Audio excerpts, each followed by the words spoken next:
But so how much money do you actually have? Because I feel like you're like, I don't want to be an asshole, like in the most respectful way possible. I feel like you're actually like kind of broke. why? I don't know. I just feel like you try to give off the impression that you have a lot of money, but like in reality, like you don't actually have that much money. Like I feel like Flicks probably has more money than you. So I don't know how much Clicks gets paid. But why would you assume that I try and give off the impression I have lots of money, and what do I do that makes you think I am broke?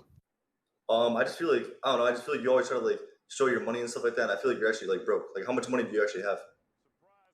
Well, that's a difficult question to answer, right? Because it depends if you're talking about liquid money or assets. It depends if you're talking about net worth. I own companies. How much is the company worth? It's not as simple as just how much money do you have. When you actually achieve true wealth, you don't just leave money sitting in a bank account. So it's a difficult question to answer. And I don't know how much money Clicks has. I'll be honest with you. I don't follow this world. I don't have a fucking clue how much money you have. But the more you have, the worse, because then you really have no excuse to not be doing the things I'm saying. Cool. Well, wait, how many businesses do you have? So I just find it interesting that we talked earlier about perspicacity and how important it is to perceive things, right?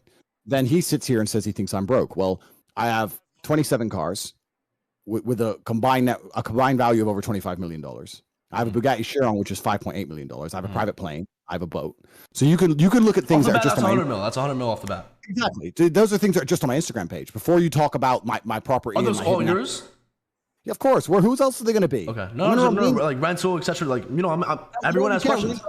You can't rent cars in Romania. Like, there's no supercar rental. Okay. All of my cars have my custom number plate on them. I'm driving the same cars every day. You can't even rent a Bugatti Chiron anywhere in the world. There's only 50 in the world. I own one.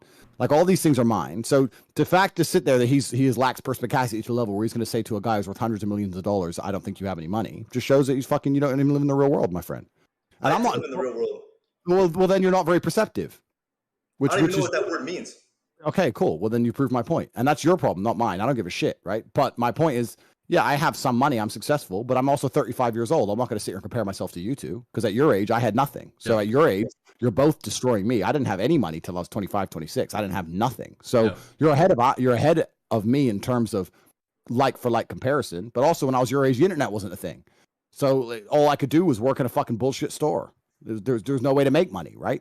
So it's not the exact same world. But to sit and say I'm kind of broke, I mean that's up to you if you want to go along. If you had any, no, it's fine. I didn't mean to disrespect you. No, Mr. Andrew, I could tell you're rich. Like I could tell you're very wealthy. Yeah, I'm sorry.